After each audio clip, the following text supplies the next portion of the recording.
funciona usualmente, que tienes que saber, para entender el tema, saber cómo es que funciona fisiológicamente ese proceso y cuando lo cortas, qué es lo que pasa, ¿no? ¿Qué es la fisiopatología y cómo se va a manifestar clínicamente? Entonces iniciamos. Estas diapositivas, no se preocupen, yo se las voy a pasar después cuando las modifique para que puedan tenerlo un poquito más esquemático. Ahorita lo tengo con todos las animaciones y todo ello, entonces apenas pueda se las modifico y se las mando, ¿sí?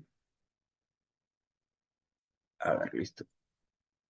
Entonces empezamos acá con el contenido. Vamos a hablar, como les había mencionado, sobre conceptos generales. Vamos a hablar primero unos minutos sobre conceptos generales, después un poco sobre la definición de la enfermedad, cuáles son las etiologías principales, un poco de la fisiopatología, las manifestaciones clínicas que van a ver que son bastante variables y un casito clínico bastante enfocado con lo que vendría a ser el tipo de preguntas estilo USMLE, que son el tipo de preguntas estilo los exámenes de admisión para los residentados en el extranjero. No tanto el estilo ENAM, porque si se ponen a ver los estilos de pregunta ENAM, son preguntas bastante dateras, en cambio este tipo de preguntas que he puesto, o la pregunta que he puesto, es para razonar bastante, que es lo que se busca, ¿no? Que razonen antes de que memoricen. Bueno, como conceptos generales, vamos a tener acá un poco de la anatomía y un poquito de la fisiología. Bastante de la fisiología, un poco de la anatomía. Todos recordamos que el sistema endocrino se relaciona bastante con un sistema neuroendocrino. Entonces, van a haber muchos conceptos, muchas estructuras anatómicas que se van a relacionar con el funcionamiento tanto neurológico como endocrino como tal. Entonces, en este pequeño gráfico es un corte general de lo que vendría a ser el cerebro, en el cual vamos a entrar principalmente, ¿no? Lo que es, si lo permiten, acá vamos a encontrar lo que es materia, el cerebro como tal, ¿no? Acá tenemos el puente y el cerebelo. Son estructuras básicas que ya deberían conocer a la altura de esta carrera y si no, es importante que lo repasen como tal, ¿no? ¿Dónde nos vamos a centrar en este capítulo que es el hipoparitarismo? Es en esta pequeña zona de acá, en lo que es conocida como la silla turca. Porque en esta pequeña que parece, esta pequeña dos pelotitas, que parece una perita o sí, una perita o un melocotón, es en esta zona donde todo el problema se va a generar en lo que es el hipopituitarismo, ¿no? Entonces, si procedemos a recordar anatómicamente, son tres las estructuras principales que vamos a tener en cuenta en esta enfermedad, que van a ser el hipotálamo. Bueno, aquí está el hipotálamo, es señalada de este color medio celestito, lo que vendría a ser, bueno, las estructuras aledañas, el puente, el lóbulo anterior y el lóbulo posterior, ¿no? De esta glándula pituitaria que estamos hablando aquí. Lo que vamos a hablar principalmente va a ser del lóbulo anterior o la adenohipófisis, ¿no? También llamada adenohipófisis. El lóbulo posterior o neurohipófisis no va a ser tan relevante en este tipo de enfermedad, ya que las principales alteraciones de las hormonas se van a dar en el lóbulo anterior. Entonces me imagino que todos ya estamos bastante ubicados en esta zona. Tenemos aquí el puente, tenemos el tálamo, tenemos el hipotálamo. El quiasma óptico es importante que recuerden que está encimita de esta glándula hipófisis o glándula pituitaria, porque la clínica que puede dar una alteración de este tipo de glándulas va a relacionarse bastante con lo que es el quiasma óptico, ¿no? Entonces, teniendo en cuenta esto, vamos a tener la fisiología, que en este caso eh, es denominada esta glándula, la glándula hipófisis, como la glándula maestra del sistema endocrino. ¿Por qué? Porque va a controlar el resto de glándulas de todo el cuerpo. Esto quiere decir que nosotros en el organismo tenemos diversas glándulas. Principales son la glándula tiroides, la glándula suprarrenal. Entonces, todo este tipo de glándulas van a ser controladas por la hipófisis. Y a su vez, esta hipófisis es controlada por el hipotálamo. Entonces, esta relación estrecha en endocrinología que tenemos eje, hipotálamo, hipófisis y su subconsecuente glándula, es lo que usualmente vamos a estudiar en fisiología. Es un tema que lo suelen enseñar de forma bastante compleja y marea. Sin embargo, cuando empiezas a razonar cada uno de los ejes, se va a poner un poco más fácil de entender y un poquito más bonito. Aquí tenemos un claro ejemplo de lo que es esta estructura dibujada anatómicamente, pero ya dibujada, por así decirlo, fisiológicamente, ¿no? Aquí tenemos los diversos núcleos, principales núcleos, el núcleo supraóptico y paraventricular, los cuales van a estar encargados del control de la adenohipófisis o lóbulo anterior. Vamos a ver que en esta glándula acá, el hipotálamo, que es esta relacionado de color celestito, va a ser como el comandante, ¿no? Estamos hablando de tropas, por así decirlo, ¿no? Una alusión a un ejército. Entonces, el comandante es quien va a mandar las órdenes a la adenohipófisis, ¿no? Que podría ser, no sé, un general, digamos, un comandante y general. Este va a responder eh, mandándole la otra orden al cabo, por así decirlo, ¿no? La tiroides, ¿no? Entonces le va a mandar una orden que, digamos que la tiroides está funcionando de cierta forma. Recordemos que por fisiología sus productos principales van a ser la T3 y T4. Entonces el comandante lo que va a recordar o detectar van a ser estos niveles de T3 y T4. Entonces, si yo veo que mi T3 y T4 están en niveles bajos, lo que yo voy a hacer, o el comandante va a hacer, es decir, oigan, ¿saben qué? Le mando un grito para que el comandante, perdón, el general, ordene a la tiroides que produzca más T3 y T4. Este sistema de acá es un sistema de feedback positivo. El hipotálamo está mandando a través de un mensajero hormonal al lóbulo anterior o la adenohipófisis para que ésta, a su vez, mande otro mensajero para que la tiroides responda de una forma. Estos mensajeros tienen nombre, en este caso, de el eje hipotálamo, hipófisis, tiroides, va a tener el nombre de la TRH y aquí, consecuente TSH. ¿Por qué elegí este eje para poder explicarles qué es el feedback? Porque se presta bastante para que ustedes entiendan qué significa cada una de estas siglas. R viene del inglés de releaser o liberadora. Reacer. Bueno, ahí me entienden, los que hablan inglés. Si no, R, recuerden de liberadora. Y S va a ser de estimulante o stimulate. De ahí vienen esos nombres, ¿no? La hormona liberadora de tirotropinas y la hormona estimulante de tirotropinas. ¿Por qué es importante esto? Porque van a haber alteraciones a nivel de la TRH y a nivel de la TSH que por sí van a componer una enfermedad endocrinológica como tal, que van a ser hipotiroidismo primario, hipotiroidismo secundario, terciario. Pero lo que vamos a ver en este tipo de enfermedades, el hipotiroidismo, es que va a haber fallo a nivel de aquí, a nivel superior, la parte de arriba. Y se van a afectar diversas hormonas, no simplemente una. Entonces, estamos entendiendo lo que es el sistema de feedback. El hipotálamo es el ente supervisor, va a controlar al lóbulo anterior o a la adenohipófisis y esta a su vez va a controlar la tiroides.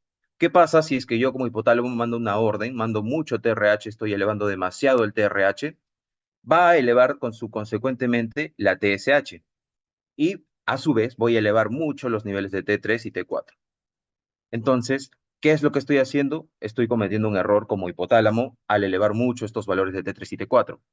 Entonces, este sistema de feedback va a responder, va a mandar una señal diciendo, oye, los niveles de T3 y de T4 están muy elevados, están volando, suspéndete, ya no mandes más órdenes. Entonces, el sistema de feedback lo que va a hacer es bloquear esta orden, bloquea esta orden, y así se va a ir autorregulando. Entonces, tenemos de cierta forma un ciclo que va hacia abajo y la respuesta sube.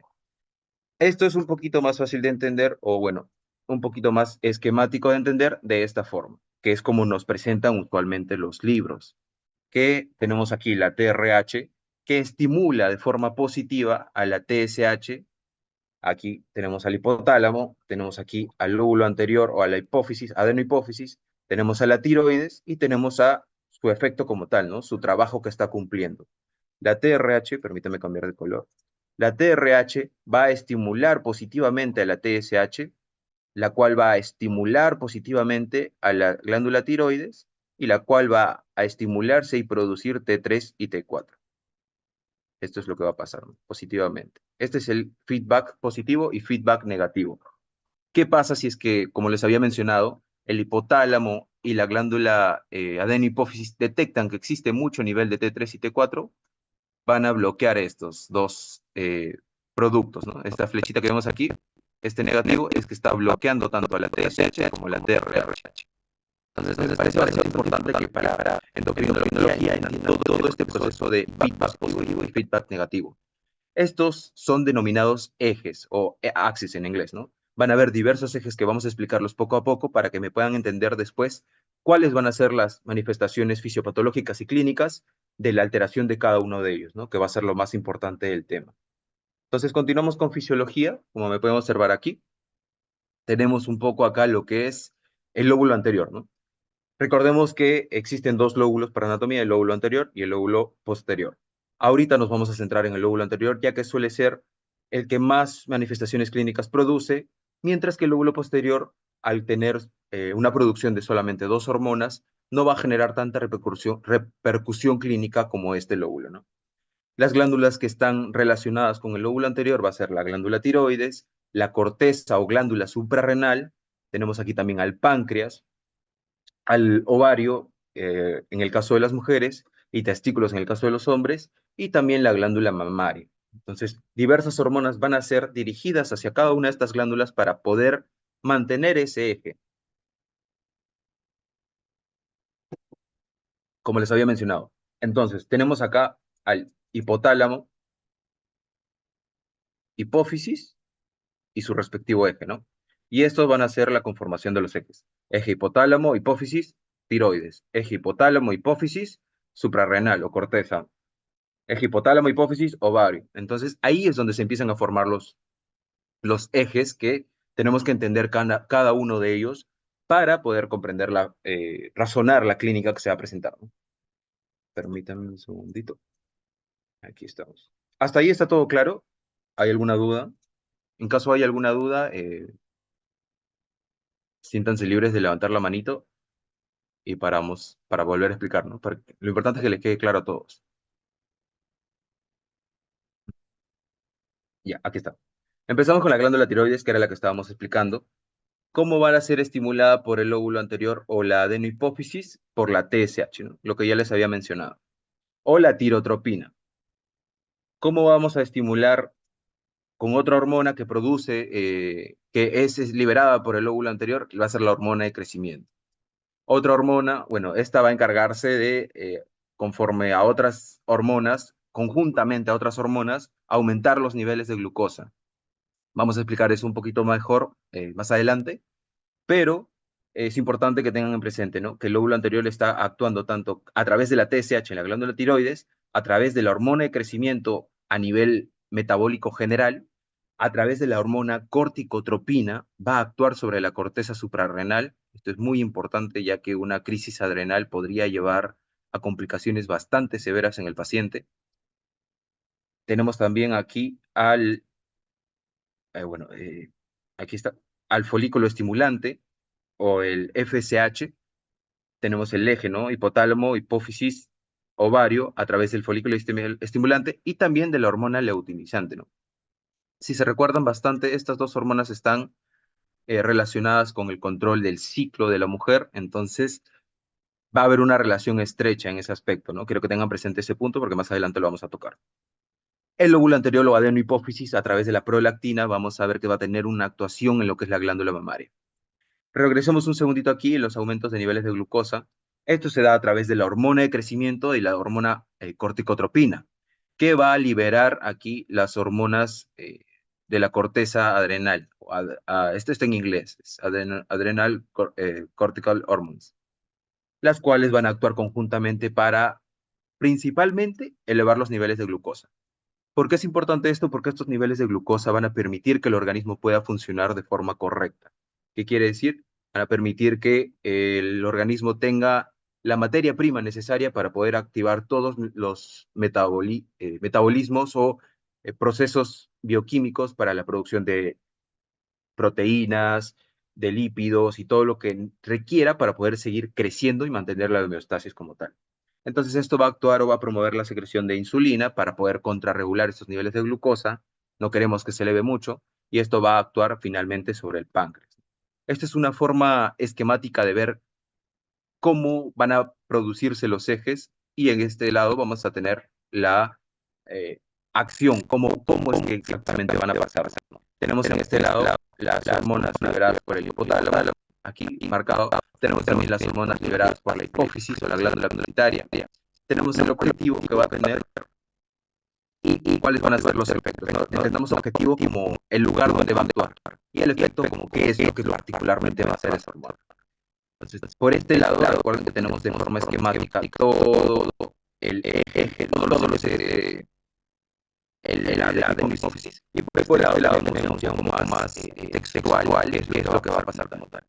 Entonces tenemos aquí la hormona pituitaria, la luteinizante, aquí, está aquí, o LH, vamos a escribirlo aquí para que se puedan guiar, LH, que principalmente va a actuar en el aparato reproductor, ¿no? En el caso de la mujer, los ovarios, en el caso de los varones, los testículos. ¿Qué es lo que va a hacer? De una u otra forma va a regular y estimular la producción de hormonas sexuales en las gónadas, ¿no? En el caso de las mujeres el estrógeno y en el caso de los varones la testosterona. Entonces, esto va a poder regular la expresión de los caracteres sexuales y el mantenimiento de las características sexuales en los pacientes. Entonces, su hormona controladora, por así decirlo, la que libera el comandante, la GRNH, va a estimular también la folículo estimulante o FSH para que ésta también actúe en el aparato reproductor y esta va a encargarse de la producción de esperma y óvulos, ¿no? Esto regulado bastante por lo que es el ciclo menstrual de la mujer.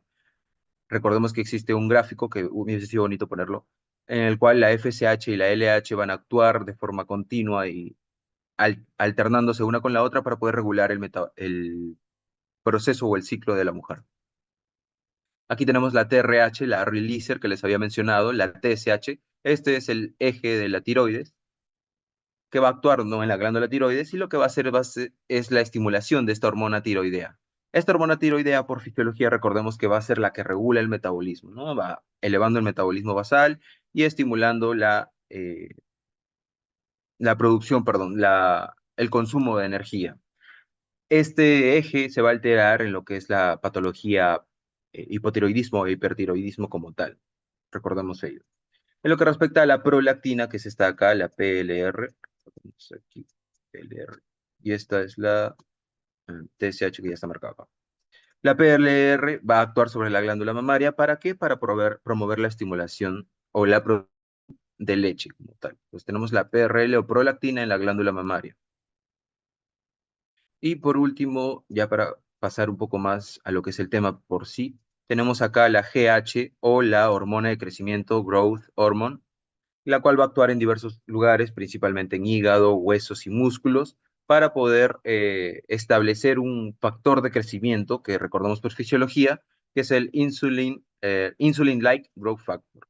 ¿Qué va a hacer este factor? El cual va a estimular, ¿no?, el crecimiento corporal y también, a su vez, conforme va de la mano con la glándula tiroides y las T3 y T4, van a estimular hacia una tasa metabólica más alta.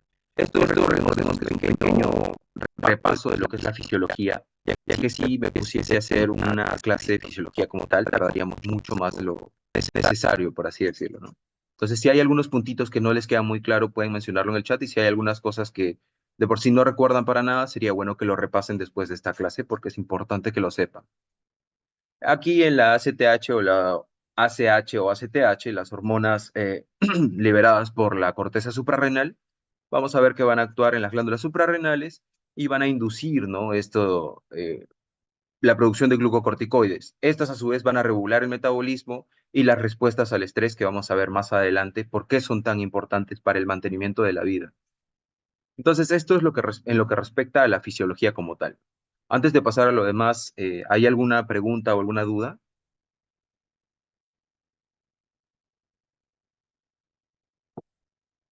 De estar todo claro, pasaríamos y ya no volvemos a la fisiología, ¿eh?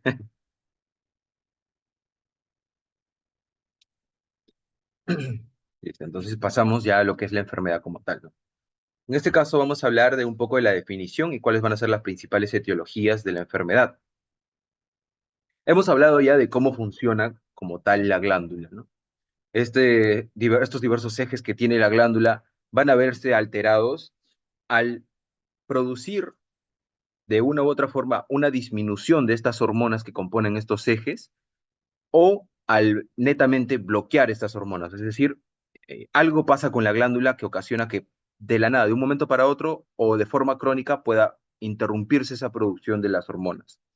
Y esto puede resultar de parte de una enfermedad de la glándula pituitaria como tal o una enfermedad del comandante, por así decirlo, ¿no? El hipotálamo. ¿Por qué es importante que sepamos esto? Porque en un paciente, de forma general, va a haber un orden, y esto ha sido pregunta de examen en el fisiopato. ¿Cuál ha sido el orden en el cual se empiezan a producir la disminución o alteraciones de los ejes en el hipopituitarismo? Y el orden es el siguiente, ¿no?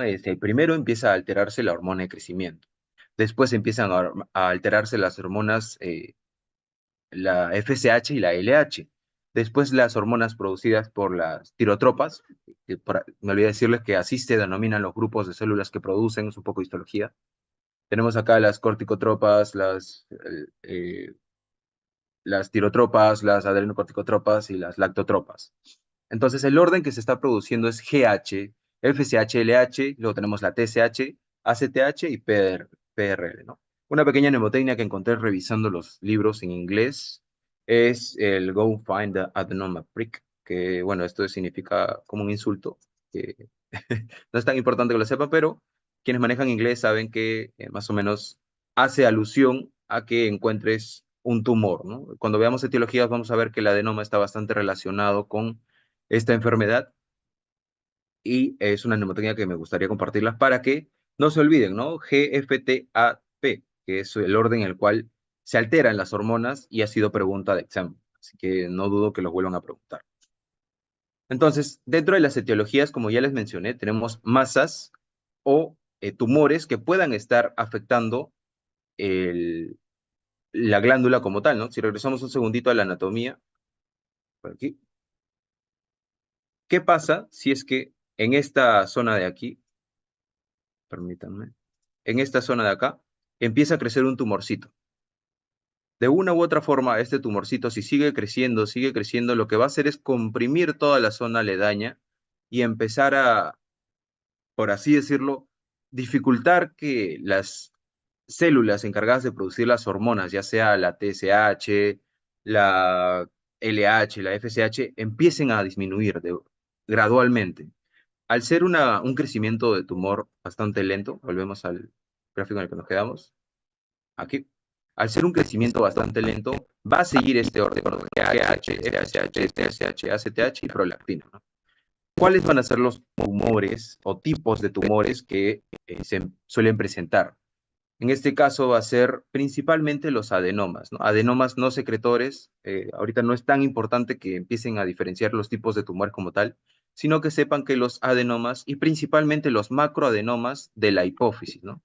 Estos tumores que aparezcan ahí en la glándula hipófisis van a ocasionar que se produzca una disminución en su función, alterando los diversos ejes, ¿no?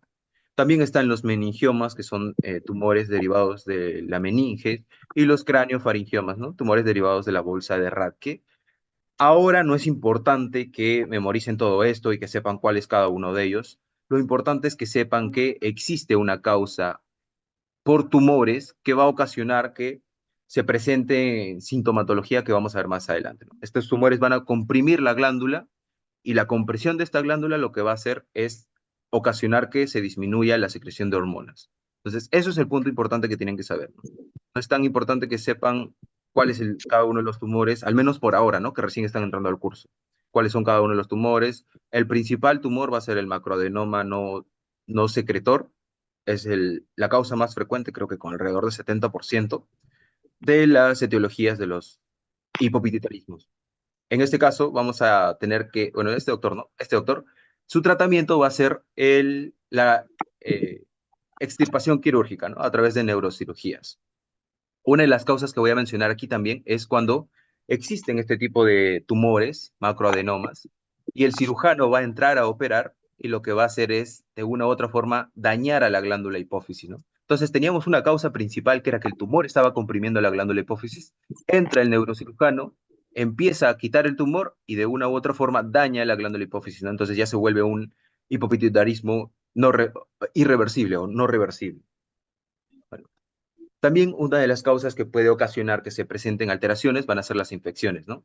Meningitis, tuberculosis, LUES, quiero que alguien me diga qué significa LUES. Toxoplasmosis, ¿no? Este tipo de enfermedades van a presentarse a nivel del sistema nervioso central. Sí hay tuberculosis del sistema nervioso central, tuberculosis en cerebro, que puede ubicarse en esta zona de la silla turca y ocasionar que se compriman o se infecten toda esta zona y al haber una infección va a haber una reacción inflamatoria, lo cual va a causar que se produzca una disminución de la función, ¿no? A ver si es que alguien sabe qué es Lues, por favor, ahí en el chat que escriban. ¿Qué es Lues? Es una enfermedad bastante famosa, tiene su nombre que lo voy a mencionar, igual se van a acordar, ¿no? O si no, se lo dejo de tarea. Aquí tenemos, ¿no? La TB y la enfermedad Lues, ¿no? Ahorita vamos a, los que logren buscarlo por internet, ahí lo escriben en el chat. Otra de las etiologías principales que tiene esta enfermedad es la apoplejía pituitaria. ¿Qué es esto? O sea, no les viene a la mente absolutamente nada con apoplejía. Bueno, la apoplejía va a ser cuando exista un infarto de la glándula pituitaria. A ver, aquí, ¿dónde está el puntero? Aquí está. Si hacemos un pequeño zoom a esta zona de acá, vamos a ver que en esta zona tenemos unos vasos sanguíneos que están totalmente abiertos y aquí vamos a ver la formación de un coágulo que puede obstruir el flujo sanguíneo como tal. Entonces, ¿qué significa infarto? No necesariamente es el cardíaco. Infarto significa la disminución de la perfusión sanguínea hacia una zona anatómica respectiva. ¿Qué quiere decir? Que le llega menos sangre. Entonces, esta glándula hipófisis, si regresamos a la anatomía, recuerden que la glándula hipófisis tiene un montón de vasitos, está muy irrigada por la necesidad de liberar las hormonas. Si se tapan esos vasitos o se tapa la arteria principal que va a irrigar toda esa zona, todo el tejido de la glándula hipófisis va a sufrir. Entonces, este infarto de la glándula pituitaria puede resultar en una isquemia o incluso en una hemorragia, lo cual va a ocasionar que estas células de acá de la hipófisis mueran y respectivamente si mueren las células, mueren la producción de estas hormonas, ¿no? Recuerden el orden, es importante. GH, FSH, LH, TSH, ACTH y el PRR, el prolactina. Esta es una de las causas agudas, acá es importante que lo sepan, porque es una de las pocas causas agudas del hipopituitarismo, ¿no? Vamos a ver que en este tipo de causas va a haber una pequeña alteración en este orden de alteración de hormonas, que vamos a mencionarlo posteriormente, ¿no? Pero recuerden que la apoplejía pituitaria o infarto de la glándula hipófisis es aguda, es de un momento para otro. También tenemos un síndrome importante, síndrome de Sheehan. Esto fue pregunta de examen. También lo encontré una vez en el banco del USMLE y también está presente en el banco de NAM, ¿no? Para el internado médico en salud. Esto es una necrosis postparto de la glándula pituitaria. ¿Qué quiere decir? Entonces tú tienes acá una paciente embarazada, tiene acá su bebé, y una de las complicaciones o un embarazo de alto riesgo es que pueda ocasionarse una hemorragia. Entonces tienes una paciente mayor, digamos de 35 años, que nunca ha tenido hijos, es su primer hijo, es una edad de riesgo que puede ocasionar que durante el parto o antes del parto se produzcan problemas y ocasionen que exista una hemorragia masiva en la paciente, ¿no? Entonces, si hay una hemorragia masiva en la paciente, tenemos una disminución del volumen sanguíneo brusco. Por consecuente, nosotros podemos razonar que la presión sanguínea también va a disminuir, la presión arterial. Y si hay una menor presión arterial, recordemos fisiología, va a ocasionar que la presión intracraneal, la presión intracraneal está en juego con la presión arterial para tener una presión de perfusión sanguínea adecuada a nivel cerebral. Entonces, si la presión de perfusión sanguínea a nivel cerebral no es la correcta por una disminución de la presión arterial, vamos a ocasionar de una u otra forma una disminución del volumen sanguíneo hacia la hipófisis, que se va a relacionar bastante con esta apoplejía pituitaria, ¿no? Solo que, por así decirlo, esta apoplejía pituitaria, si se presenta en una paciente embarazada, estamos hablando del síndrome de Sheehan. Si no se acuerdan, ya, acuérdense del cantante, ya. Uy, acuérdense del cantante, ya. Síndrome de Sheeran, ya está. ¿Qué más tenemos aquí? Uy. Síndrome de la silla turca vacía. Ay, escucho un micrófono abierto, no sé si... Ahí está, ya lo muteé, pero... El síndrome de la silla turca vacía. Si regresamos a la anatomía, toda esa zona de la silla turca que les había mencionado es la zona en la cual va a reposar la glándula apófisis o la glándula pituitaria. Entonces, ¿qué les hace entender el síndrome de la silla turca vacía? Que simplemente durante el desarrollo embriológico no se logró formar la hipófisis. Entonces es una silla turca que se va a encontrar agrandada, pero porque no está presente el tejido pituitario que debería estar.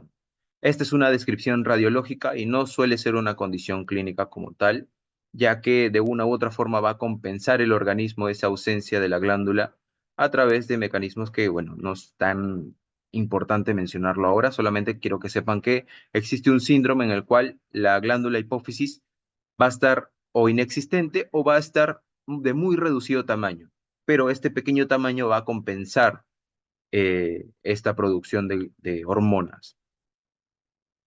Este síndrome de la silla turca vacía puede ocasionar complicaciones, es por eso que es una de las etiologías del hipopituitarismo, en la cual la compensación que tenía estas hormonas, este pequeño tejido pituitario restante o mal formado, no va a ser suficiente y van a ocasionar las complicaciones que se van a mencionar más adelante.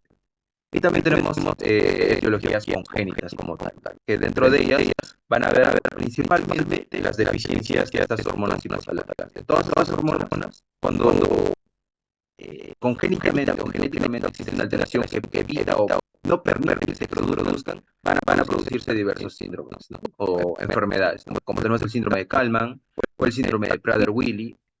Como les reitero, no es importante ahora que se memoricen qué es cada síndrome, cuál es su definición y todo ello, ¿no? Más adelante lo van a leer.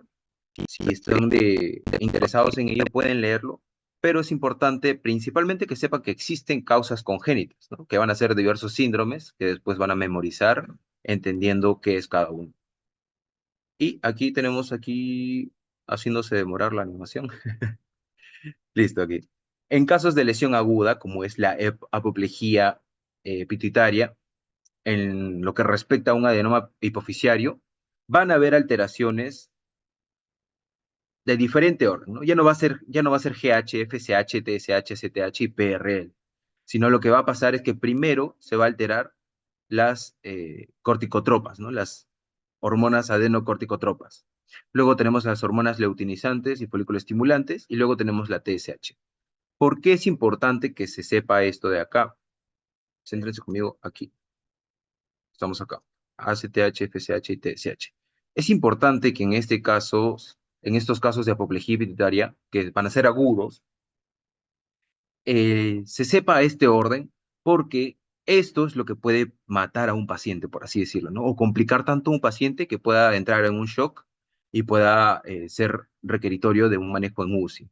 La ACTH, como vamos a ver más adelante, está bastante relacionada con el eje controlador de la presión arterial, ¿no? Junto al eje renina-angiotensina-aldosterona.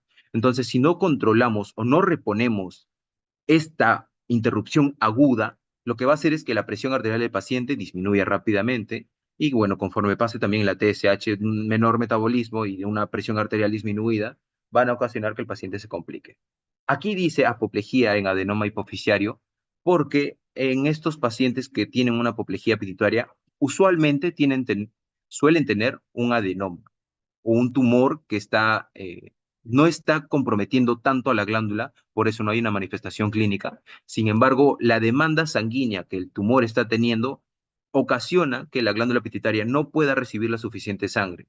Y cuando exista, por ejemplo, una hemorragia del tumor o una isquemia, que se tapone alguna arteria o se colapse alguna arteria, lo que va a ocasionar es que se produzca la apoplejía de este tumor y por consecuente una apoplejía de la glándula pituitaria. Espero que esté claro. Si hay alguna cuestión que no se está entendiendo, por favor prendan su micrófono o escriban en el chat. ¿Qué pasa en el síndrome de Sheehan, ¿no? Que es lo que estábamos hablando acá? Síndrome de Sheehan. Es importante que sepan esta otra excepción. En el síndrome de Sheehan, como estamos hablando de una embarazada, lo que va a haber es una sobreestimulación de las lactotropas, ¿no? De la PRL, perdón. PRL.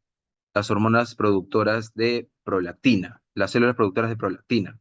¿Por qué? Porque, bueno, es una persona embarazada, va a tener que dar de lactar, entonces estas hormonas van a producirse de más o van a haber un crecimiento histológico de estas células productoras, lo cual va a predisponer que al ser mucho más, van a demandar más sangre y si tenemos una necrosis postparto que no le llega suficiente sangre, la primera hormona que va a ocasionar una alteración va a ser la PRL o prolactina. ¿Cómo se va a manifestar esto acá? Con que la paciente no pueda dar de lactar, ¿no? Si recordamos la fisiología que hemos explicado, la prolactina se relaciona con las glándulas mamarias para poder dar el proceso de lactancia, ¿no? La producción de leche. Entonces, hasta ahí tenemos las principales etiologías, ¿no? Está también las etiologías que les había mencionado cuando la neurocirugía o la radioterapia en casos de tumores dañan la glándula hipófisis como tal, ¿no? Pero eso no es tan relevante mencionarlo ahora, ¿no? Suelen ser menos frecuentes. Entonces, hasta ahí espero que esté bastante claro. Vamos a pasar a la siguiente lámina. Si no hay alguna pregunta, la dejan en el chat, por favor. En lo que respecta a la fisiopatología, bueno, aquí ya, fisiopatología y manifestaciones clínicas. Un segundo.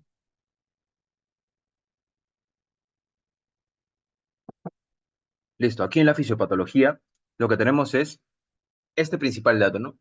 Que no recuerdo haberlo visto en un banqueo de la facultad como tal, pero creo que sí apareció en un banqueo del ENARM, donde en la fisiopatología solamente va a haber manifestaciones clínicas cuando el 80% de estas células o, digamos, ¿no? Lactotropas, corticotropas, el 80% de estas células estén dadas. De forma general, va a tener un desarrollo lento, excepto en los casos que ya se había mencionado, como puede ser la apoplejía pituitaria o el síndrome de Sheehan. Al ser de desarrollo lento, va a estar correlacionado bastante con este orden, ¿no? Recuerden, esta mnemotecnia les van a preguntar sobre esto. Primero la hormona de crecimiento, luego la FSH, luego la TSH, ACTH y PLR. Este es el orden que se va a mantener de forma lenta, por así decirlo. Entonces, si tenemos la alteración primero de GSH, luego de FSH, luego de PRL, TC, todas las demás, van a tener una alteración que se va a manifestar clínicamente como está mostrado en el recuadro. Si no tenemos hormona de crecimiento, ¿qué es lo que va a pasar? Bueno, no va a haber crecimiento, va a haber un retraso en el crecimiento. Y esta va a ser una manifestación clínica más precoz, donde en los niños, se va a visualizar mucho más en los niños. Ahí es donde tienes el niñito de 14 años que parece que tiene 8. Recuerdo que en el hospital Rebagliati venían bastante pacientes por feocromocitomas, perdón, craneofaringiomas, que son estos tumores que habíamos visto que comprimen la glándula pituitaria. Entonces, esto va a ocasionar que el paciente no tenga hormona de crecimiento y el tratamiento va a tener que ser quirúrgico. Entonces, por la demora del proceso, tú veías pacientes que con 15 años realmente parecían como si tuviesen 7 o 6 años. Chiquititos, parecían niñitos pediátricos. Sin embargo, no eran tan pequeños o no tenían tan poca edad. Entonces, esta alteración es bastante llamativa. Se va a notar bastante. Luego tenemos la FSH o LH. Bueno, esto lo que va a ocasionar es un hipogonadismo. Gónadas, la función normal de las gónadas, que son los ovarios y los testículos, un hipo, una disminución de esa función. Entonces, esa es la manifestación clínica más precoz en adultos. Ahora vamos a ver cómo se manifiesta clínicamente como tal. Si no hay prolactina, bueno, lo que va a pasar es que hay una imposibilidad de lactar. Entonces, si tienes una madre que ha dado un parto y tuvo hemorragia y ves que no puede lactar, no puede dar de lactar, entonces ya estás pensando, no hay prolactina, hay deficiencia de prolactina, porque no se está produciendo leche, entonces no se va a poder lactar. La TSH va a manifestarse como hipotiroidismo, el ACTH como una insuficiencia adrenal. Esto aquí es el eje donde más quiero que le presten atención, porque este es el eje que suele ocasionar complicaciones severas con el paciente. Esto es en lo que respecta a la adenohipófisis, ¿no? Adenohipófisis, ADH. No es antidiurética, adenohipófisis. Acá está la neurohipófisis, ¿no? Que les dije que tenía dos hormonas, ¿no? Primero la oxitocina, que no va a haber una alteración clínica si es que existe una disminución en su producción. Y luego tenemos la ADH o antidiurética o vasopresina, que si es que se disminuye mucho va a ocasionar la enfermedad o manifestación clínica llamada diabetes insípida central. Esto es mucho más raro actualmente verlo, ya que la neurohipófisis no se suele afectar tanto como la adenohipófisis. Entonces es importante que lo mencione para que sepan o esté presente en su conocimiento o que alguna vez hayan escuchado que puede existir un compromiso, ¿no?, de la neurohipófisis junto a la ADH y puede ocasionar una alteración que es la diabetes insípida central.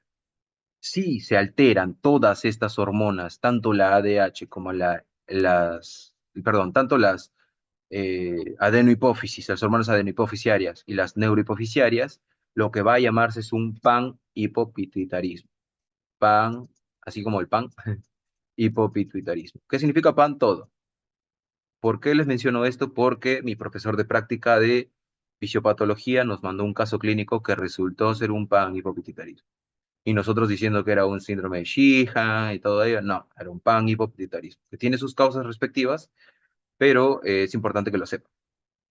Manifestaciones clínicas, ¿no? Aquí tenemos a la sintomatología, que va a ser una sintomatología muy variable, ¿no? Entonces, si tenemos muchas hormonas, cada hormona responsable de su eje, cada eje responsable de sus acciones y cada acción responsable en cada órgano diana, si se alteran, digamos que alteramos la GH, más o menos alteramos la FSH, no alteramos la prolactina, pero si nos volamos totalmente la TSH, la manifestación clínica que va a tener va a ser muy diferente hacia un paciente que solamente tiene alterada la GH, digamos, ¿no? Entonces es una clínica, una sintomatología muy variable. Aquí está. Depende bastante de la deficiencia hormonal específica. Entonces, manifestaciones generales. Como les había mencionado, de las principales causas que van a haber van a ser los tumores. Entonces, ¿cómo se manifiesta los tumores? Vamos a ver un efecto más. Me voy a tomar la libertad de volver aquí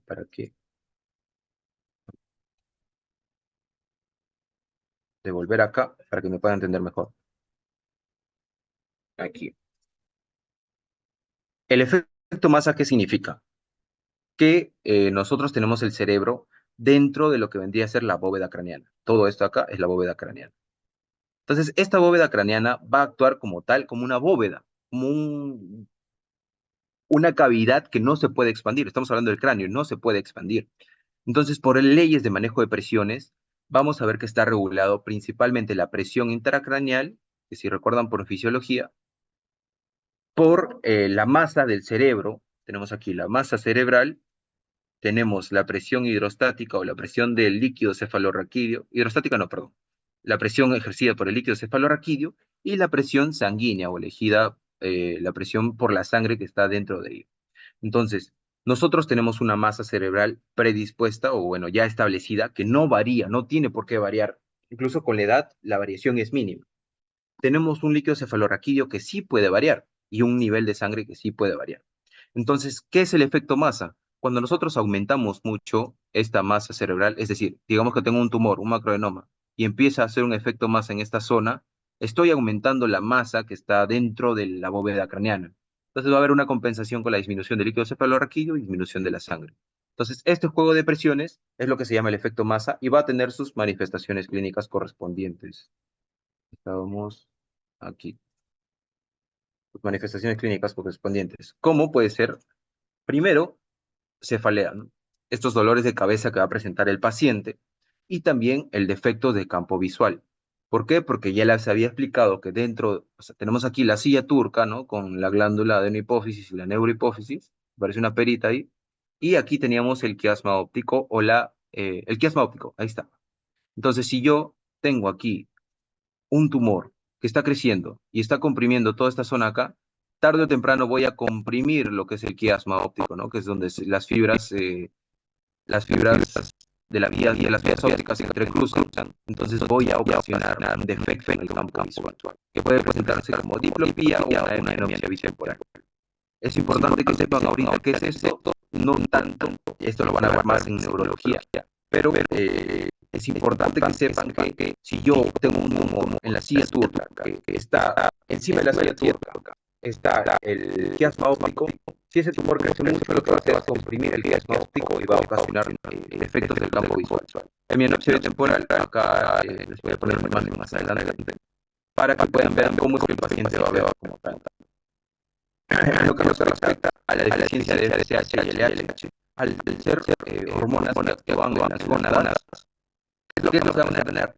Recordemos que las gónadas son las encargadas de las expresiones de los caracteres sexuales. En el caso de hombres, vamos a tener una pubertad retrasada. Si ya pasó la pubertad y se presentan estas manifestaciones, bueno, va a haber una disminución del líbido o una infertilidad como tal. E incluso puede llegar a casos en los cuales la atrofia testicular puede ser presente.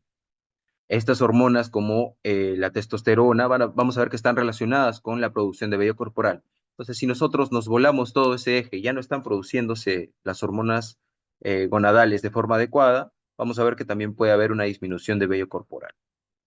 Es una de las manifestaciones clínicas que se puede ver en el paciente. O sea, siempre que estén en endocrinología o cuando roten por endocrino, siempre pregunten si es que el paciente tenía bastante vello corporal o no. ¿Por qué? Porque una de las patologías que comparte bastante esta disminución de vello corporal va a ser la diabetes, ¿no? Cuando exista un compromiso de los vasos sanguíneos y una disminución del flujo sanguíneo en los pies diabéticos principalmente, van a ver que existe una clara disminución del vello corporal a diferencia del cuerpo en general. En las mujeres, ¿qué es lo que va a causar? Como les había mencionado, está relacionado bastante con lo que es el ciclo menstrual, entonces va a ocasionar una menorrea primaria o ciclos irregulares e incluso puede llegar a la infertilidad como tal. Entonces, tenemos bastante claro qué es lo que puede causar una deficiencia de FSH o LH. Tenemos que sentarnos bastante en lo que es la fisiología, entonces repásenlo por su cuenta para que puedan concatenar bien estos conocimientos. La deficiencia de GH puede presentarse con esta alteración que les mencionaba, un retraso del crecimiento si es que son niños, y si es que no son niños, bueno, puede ocasionar una disminución de la densidad mineral ósea. Eh, sí, por fisiología ya tienen, ya asumo que han llevado estos términos, densidad mineral ósea, ¿no? Que va a ser cuán fuerte van a estar estos huesos, eh, cuán bien elaborados va a estar todo su componente mineral. Tenemos también atrofia de forma general, atrofia muscular o incluso atrofia de ciertas glándulas y un aumento del colesterol que puede ocasionarse por deficiencia GH cuando ya no se trata de niños, ¿no? Principalmente manifestación clínica más precoz en niños va a ser el retraso de crecimiento. También tenemos acá la deficiencia de PRL, que va a ser la prolactina, que como les había mencionado es una deficiencia en la lactancia posterior al parto. Esto espero que esté claro porque de acá es donde suelen preguntar más. La deficiencia de TSH, como les había mencionado, va a ocasionar lo que es el hipotiroidismo. Esta enfermedad muy frecuente, hipotiroidismo. Yo creo que todos conocemos a alguien con hipotiroidismo y si no lo conocen es porque no se han dado cuenta, que en la cual va a haber un menor metabolismo, lo cual va a causar que aumente de peso. Al haber menos metabolismo hay menos actividad termogénica, una intolerancia al frío. Al haber menos metabolismo no va a haber tantos sustratos para que el cerebro funcione de una forma totalmente adecuada, va a haber un letargo, va a haber estreñimiento e incluso otra manifestación puede ser piel seca. Una de las formas de identificar bastante al hipotiroidismo es con el letargo y la forma de hablar lenta, ¿no? Un paciente con hipotiroidismo va a hablar de una forma un poco más lenta. El paciente va a sentir que está hablando de forma normal, pero si tú lo escuchas, va a estar hablando de forma lenta, incluso como si estuviera en 0.5, por así decirlo. Entonces es fácil reconocerlo. Y por último, está de otro color porque es la que más complicaciones nos va a dar, es la deficiencia de ACTH, que lo que va a ocasionar es una insuficiencia suprarrenal secundaria. Primaria se denomina cuando existe una patología que directamente va a afectar a las glándulas. Secundaria es cuando es una patología que ya afecta al eje como tal, ¿no? Entonces, esta es una insuficiencia suprarrenal secundaria.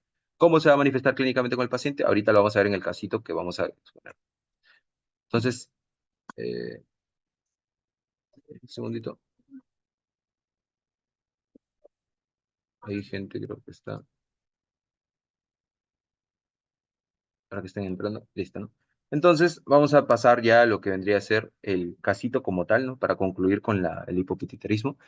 ¿Hay alguna duda o alguna consulta? Espero que esté bastante claro.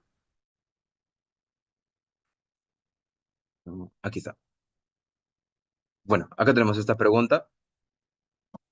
Si alguien la puede leer, por favor, alguien, si no llamo al azar, tienen 10 segundos para levantar la mano y que alguien la lea.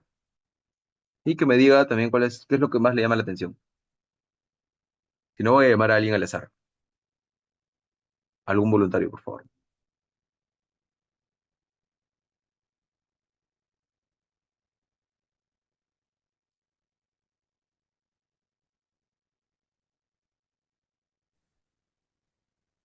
Ya, entonces voy a llamar a alguien. Eh, Jacqueline Yacay, para que me leas el casito, por favor. Y de paso me digas qué es lo que más te llama la atención de este casito. Sí, ¿me Ujú. escuchan? Sí, sí, te Ya, escucho. ok. El caso clínico. 2 días después del parto vaginal de un recién nacido sano a término, una mujer de 32 años no puede amamantar, sin antecedentes ginecológicos de importancia. Su parto se complicó por una hemorragia anteparto y hace 2 días recibió una infusión de oxitocina y 2 unidades de concentración de glóbulos rojos. Ayer su presión arterial era de 110 entre 72 miligramos de mercurio. Ujú. Su pulso actual es de 109 minutos y su presión arterial es de 90 sobre 55 miligramos de mercurio. ¿Cuál de los siguientes conjuntos de hallazgos séricos es más probable que muestre una evaluación adicional de este paciente? Listo. Entonces, antes de la pregunta, quiero que me digas qué es lo que más te llama la atención.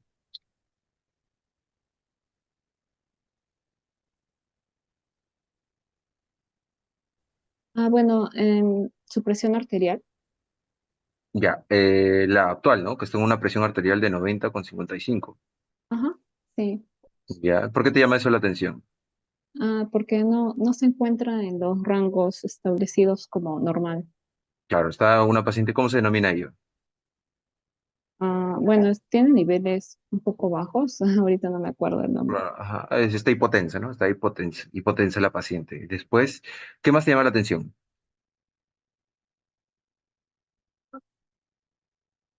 Ya, también que no puede amamantar, dice. Exacto, ese es uno de los más importantes, ¿no? Aquí está, no puede amamantar. Sí. Entonces, para hacer un poquito más breve el casito, quiero pasar más a explicarles para que me entiendan cómo es el tipo de preguntas.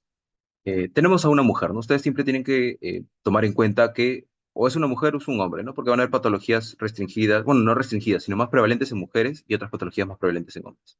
Entonces, si tienen a una mujer de 32 años que no tiene antecedentes ginecológicos, ha tenido parto vaginal de un recién nacido y su parto se complicó, ¿no? Por una hemorragia antes del parto.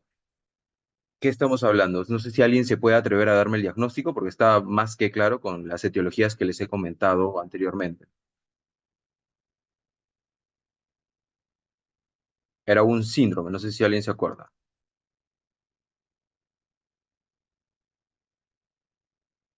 Si alguien lo puede escribir en el chat, si no, ahorita mismo no les explico el caso y me voy porque no me han prestado atención.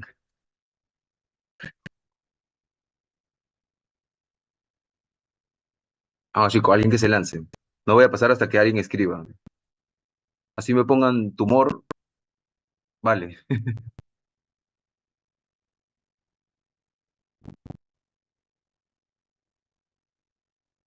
Claro, ahí está, ahí está. Cristel González, muy bien, bien, es chica. O sea, está tal cual, como les dije, está cantado. Así suelen preguntar en el ENAM cuando tocan este tema, ¿no? Mujer, 32 años, no tiene antecedentes. O sea, es una mujer que ya estaría entrando en lo que es la edad para embarazos de riesgo. Se complica con una hemorragia y ¿qué es lo que pasa? Que no puede dar de lactar, ¿no? Que es el dato más importante. Entonces, ¿qué te ponen en las claves? Síndrome de tal, deficiencia de tal, no sé qué cosas, síndrome de Sheehan, ya. Pero eso no es la forma en la cual yo quiero que ustedes razonen este tipo de casos clínicos. Están teniendo una presión arterial, eso es importante, una presión arterial de 90,55. ¿Ya? Vamos a razonar un poquito más el caso. Es una persona, una mujer, que antes de dar a parto tuvo una hemorragia anteparto, y que le tuvieron que dar una infusión de oxitocina, que es para inducir a las contracciones, y 2 unidades de glóbulos rojos. Entonces, la mujer ha perdido bastante volumen sanguíneo. Volumen sanguíneo. Se le tuvo que poner 2 concentrados de glóbulos rojos. Si recuerdan, por cada concentrado de glóbulos rojos está subiendo entre 1,5 miligramos, no, gramos por decilitro. Entonces se está perdiendo bastante nivel de hemoglobina. Acá está lo más importante. ¿Qué es lo que quiero que entiendan de este caso? La pregunta que les hace ese tipo de casos que son razonados en los USMLE es cuál va a ser los siguientes hallazgos séricos más probables en una evaluación adicional de este paciente. Y te ponen acá este eje que habíamos hablado, el eje de la ACTH, que les mencioné que en la apoplejía pituitaria y en el síndrome de Sheehan habían unas alteraciones diferentes a la mnemotecnia que yo les había puesto. Había un orden diferente y que había que tener principal cuidado con este eje porque era el que ocasionaba que la paciente o los pacientes, bueno, las pacientes se compliquen más. Entonces se está preguntando cómo voy a encontrar la ACTH, cómo voy a encontrar la aldosterona y cómo voy a encontrar el cortisol en este tipo de pacientes.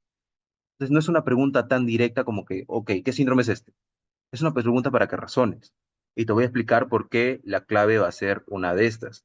La ACTH, ¿cómo la vas a encontrar? Elevada, normal o baja.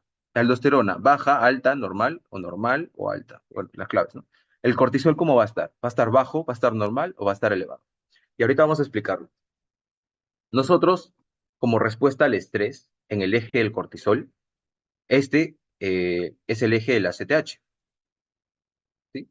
Entonces nosotros tenemos a la glándula pituitaria, la cual va a liberar esta hormona de ACTH, la cual va a llegar a la glándula adrenal, disculpe, la glándula adrenal, que era la cual va a producir esta hormona, la principal que nos interesa es el cortisol. Este cortisol, a su vez con otras hormonas, como puede ser las noradrenalina y la epinefrina, adrenalina y noradrenalina, lo que van a ocasionar es que exista un aumento de la frecuencia cardíaca y también un aumento de la presión sanguínea. Si nosotros estamos teniendo una paciente en la cual todo su eje de la ACTH está alterado, nos volamos este eje, ya no va a haber una orden de ACTH porque la glándula pituitaria está dañada, esto está hacia abajo.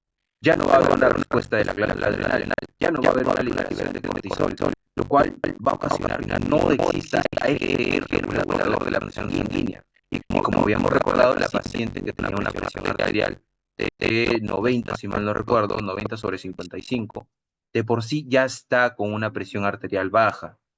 Entonces, ¿cómo vamos a encontrar nosotros la hormona ACTH? ¿Elevada, normal o baja? ¿Cuál creen que sea la respuesta? Si alguien se anima. Si me estoy volando todo este eje, ya no hay hormona, ya no hay glándula pituitaria, ya no hay hormona ACTH, le dije la respuesta, ya no hay glándula adrenal y ya no hay cortisol. Ya les dije la respuesta. La ACTH va a estar baja. ¿Sí? La hormona ACTH va a estar baja. ¿Cómo va a estar el cortisol si me estoy volando todo este eje? Ya no va a haber cortisol. Por consecuente, si ya no hay cortisol y ya no hay hormonas como la adrenalina, va a haber una disminución de este efecto del aumento de la presión y de la frecuencia cardíaca. Ahora vamos a ver que el cortisol se va a encontrar bajo y la ACTH va a estar como baja. Eso es uno de los dos puntos que tenemos que tener en cuenta. Entonces, ¿qué claves nos quedan? Si el ACTH va a estar bajo y el cortisol va a estar bajo. Bajo, bajo, bueno, esta no es, esta está alta, no es la clave A. Normal, normal, no, no es. Bajo, elevado el cortisol, no, pues si me estoy volando el eje ACTH cortisol.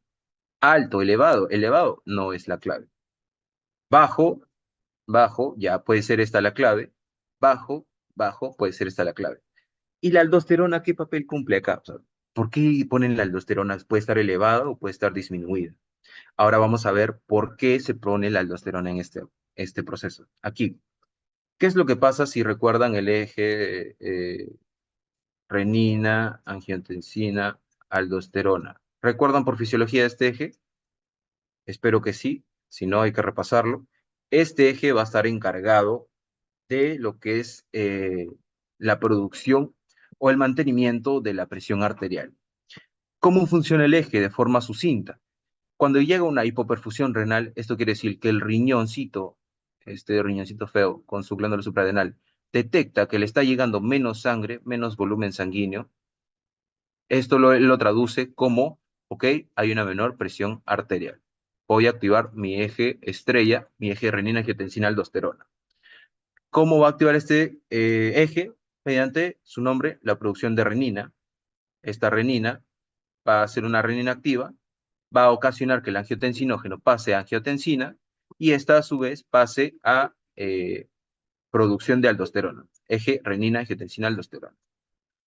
Este eje lo que va a ocasionar es que exista un aumento de la presión arterial por diversos mecanismos, principalmente por un aumento de la absorción, perdón, de la resorción de líquidos, ¿no? Evita que se bote el riñón filtre tanto líquido.